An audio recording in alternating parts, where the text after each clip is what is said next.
Hey, and welcome to the latest episode of Wall Street Wildlife with Luke and Krzysztof. Today, we're going to talk about some big predictions made by Ray Kurzweil. Krzysztof's going to help us answer the question, are you arrogant if you're an NVIDIA investor today? Krzysztof, how are you? I'm doing well, Luke. I am back from my adventures in Poland, where my uncle tried to kill me on a glider plane and then going full throttle on a jet ski right on the river where I grew up. No. So you're lucky you're talking These to are like at the same time, James Bond, like glide down, leap out, dive onto the moving jet ski, and you're away. Actually, the events were separated by a full day in between, so it was Time to change the underwear. yeah, right. That's right. And you, my friend, look like you're recording from quite a posh, luxurious, burgundy couched. Yeah. That was nearly my bed last night. I've been on a motorbike tour, back and forth over the Alps. We've been up to the peak of lots of different ski resorts, and I was just exhausted. And the trip finished yesterday. I flew in from Milan to Budapest last night, and then promptly passed out on the sofa from exhaustion. But yeah, I'm in Budapest now, and I've got some buddies coming on Tuesday for a week of mayhem. Right. So, lest our esteemed listeners forget, this lifestyle of being exhausted and passing out on motorbikes can be yours if you listen to our investing wisdom. Like you too can find yourself in Budapest sleeping on burgundy couches. You too can be gliding and water skiing Right. with your incredible gains made from short-term trading if you follow Krzysztof's advice. Oh, come on now. That's so unfair. That is so unfair. But we'll get to that when we talk about the potential arrogance in investing that comes with having a system that only that you believe in at the expense of others. So, you did some reading about an OG of the AI movement. Yeah, Ray Kurzweil. He wrote an article quite recently, which I found pretty fascinating. And he just talked about, he opined on some of the outcomes of ever increasing AI capabilities. And he listed a few things, but probably two I will pick up on. They're both pretty related. One was around Google's project around genome understanding material science and the properties of different materials. And Ray tells us, up until about last year, we had discovered 20,000 stable inorganic compounds. And then Google has recently increased that to over 400,000. But this is still like right at the start of material science.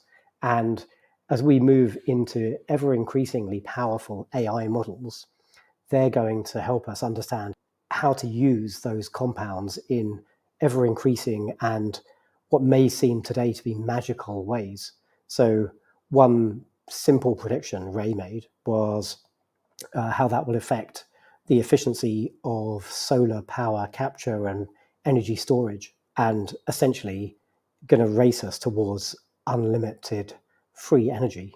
That's a real game changer for actually many of the companies that you own, Krzysztof. If we suddenly have essentially, we've reached sort of escape velocity with energy, maybe companies that are investing in what could overnight become legacy battery technologies or solar technologies, they could be hurt if they're not ahead of that. What do you think? I agree. I mean, that's one of the main reasons I have my investment in EOS still. A little bit of skepticism, though. Hopefully healthy skepticism. I still own shares of Relay Therapeutics, which is, I think, the best AI positioned biotech. That whole space, all investors have to remember that it's a lot more complicated than we think. And just because there's massive amounts of data coming out, say from an AI program like DeepMind, does not translate to clinical trials and revenue coming in. The reason that I still have Relay Therapeutics is because I think they have the combination of data and modeling proteins in time to increase the likelihood of a certain compound doing what we think or need it to do. But out of the whole space, there's still quite a few success stories. So we're still very, very early innings. And I guess to underscore what I just said, maybe more simply, more does not necessarily equal more at this stage of the game.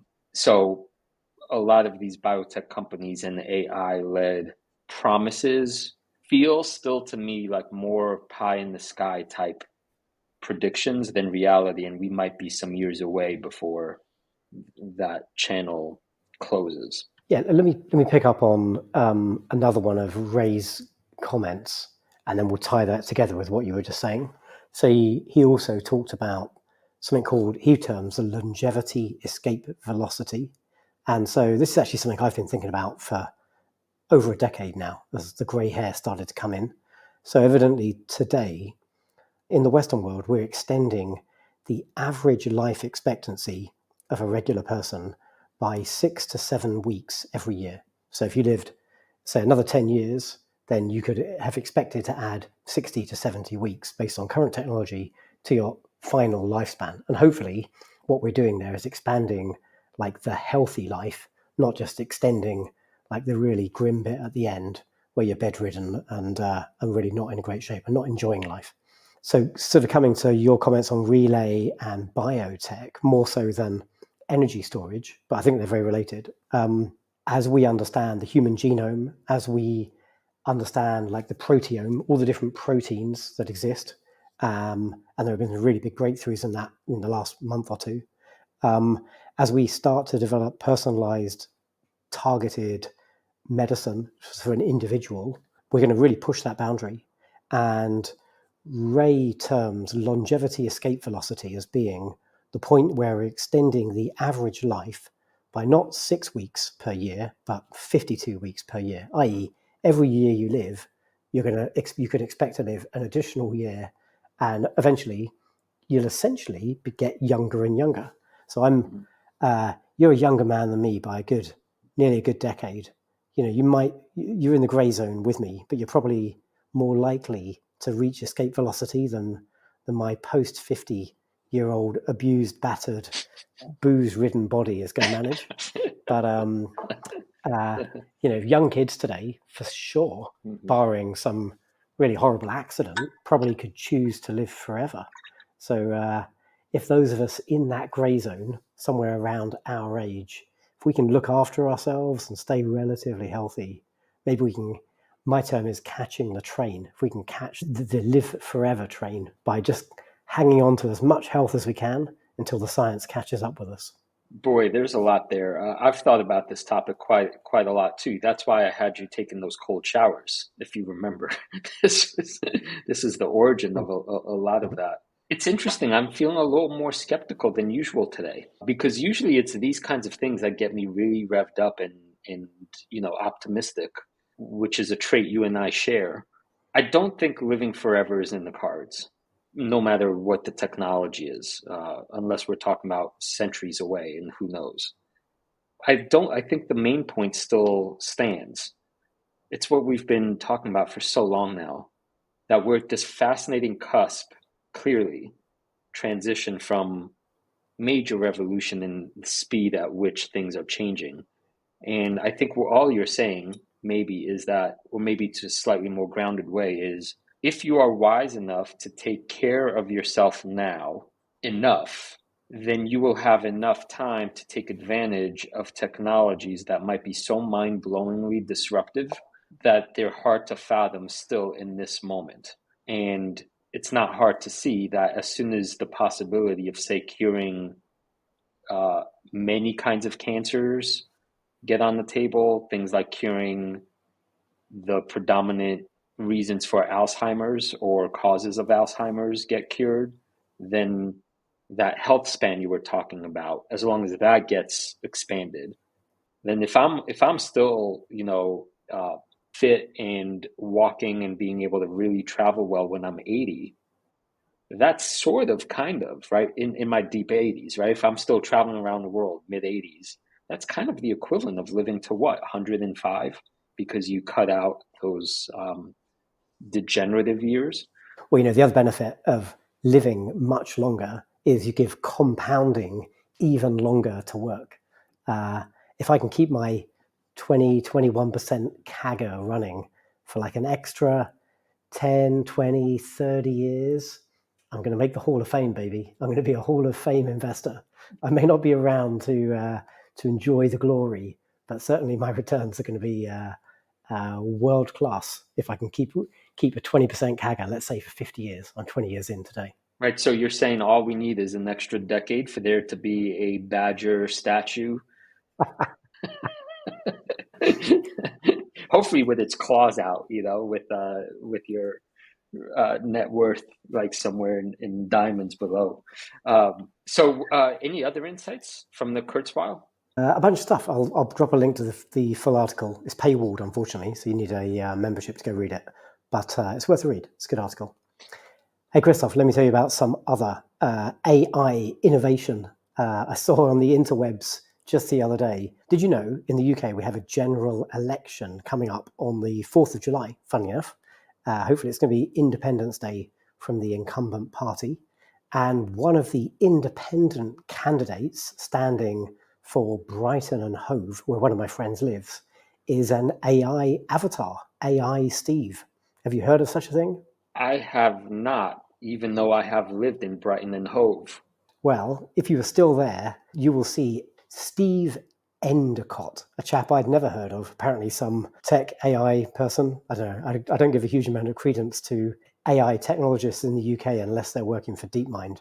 But anyway, evidently this guy made his fortune in a company called Neural Voice. He's standing as the independent candidate in that part of the country. And so he claims he's deployed on the internet AI Steve, which you can go and chat to, and then you can ask questions and you can set policy, and then that will feed into him, and he'll aggregate all the suggested policies into his position if he wins a seat in the House of Commons, which is the way our government works. I signed up today to have a chat to AI Steve and see how insightful that conversation was. And sad to report, but not surprised remotely, it's a complete gimmick and it's BS. Basically, you sign up, they catch your email address, and then you get like a nice thank you message with a frankly pretty horrifying actual photograph of Steve Endicott, not the handsome-looking avatar that you see on the sign-up page. And there's no ability to talk to AI Steve. There's nothing there. So there we go. I thought it was ironic, and I tweeted about it today because I think typical of the overall UK political system, what you got there is a gimmick with a bit of a sound bite and no real substance behind it. Anyway, if you can't tell, I'm looking forward to a change in governance in the UK in the next month or so.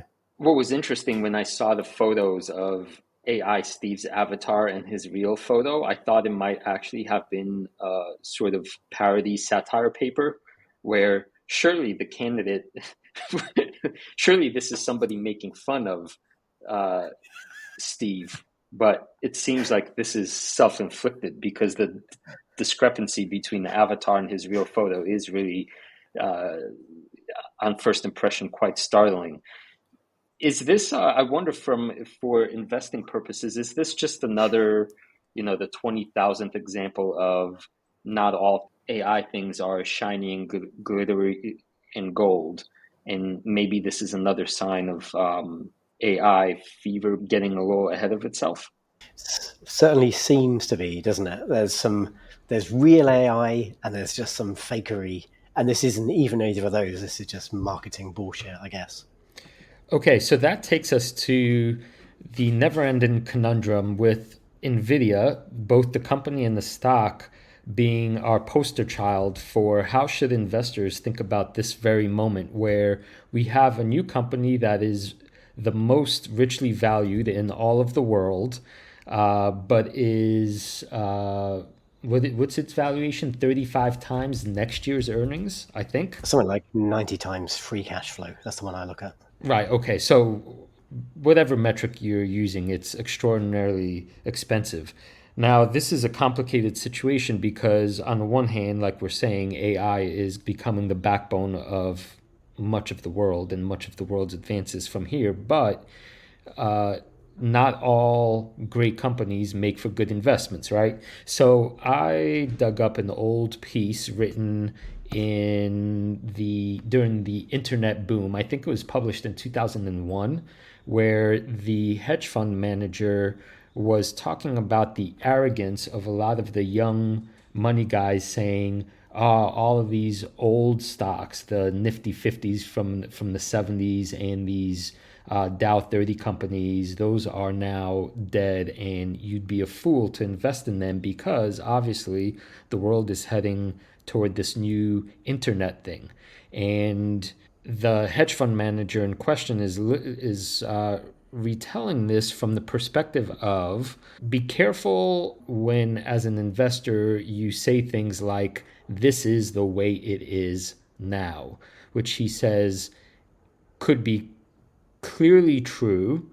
Like, you and I would not disagree, I think, that currently AI is the way it is. But then he pauses and urges us to consider that this is the way it's going to be from now on, is where the arrogance trap lies. What are your thoughts about that, just that piece? Yeah, I think that's probably true. And it's something I'm guilty of, I guess, as well. Like, I love to invest in real sort of future-looking things, and I love to cast aspersions on like yesterday's technology or sectors that are not embracing technology to accelerate. And that probably does give you an advantage in the short to medium term, let's say, but the world moves fast, and today's groundbreaking technologies could be tomorrow's legacy. Well, I think that's what made the rest of that article interesting to me, because there was a long period of time, I think he used at that time McDonald's as the example for what happens when you buy a company that is richly valued. And even if it continues to perform very well over and over and over and over again, that compression of the multiple could last a lot longer, and you as an investor might actually be out of a lot of money. So, I mean, ultimately, this is, one of these warnings about don't buy companies that are richly valued, or rather, I guess that's a piece of it. A key takeaway I took was, like, the stock is not the company. They're certainly aligned, and the company's performance drives the stock's performance. But you could have the greatest company in the world, and it might be a terrible investment if all of that greatness plus massive optimism is built into the valuation. And correspondingly, you could have like a really boring, not very good company, but at just such an attractive price, it could still be a good investment. Right, which I think, look, going to our King of the Jungle contest, when I compare our two portfolios right now, the companies that I love are all in yours. The companies that I think are the better investments are in mine. And up to this moment, your performance is much better. Like you said, there's a difference between a good business and a good stock. When the hype cycle ramps up, it becomes harder to tell the difference between the two. And when money managers and the public starts becoming extremely confident in their selection of a stock, in this case, say NVIDIA, then the arrogance bit starts to creep in. And I think there's red lights and flashing warning signs up ahead, because we know the market could turn on a whim, so to speak. And so I guess I've been saying this for some time. Caution is warranted even with the best of megatrends.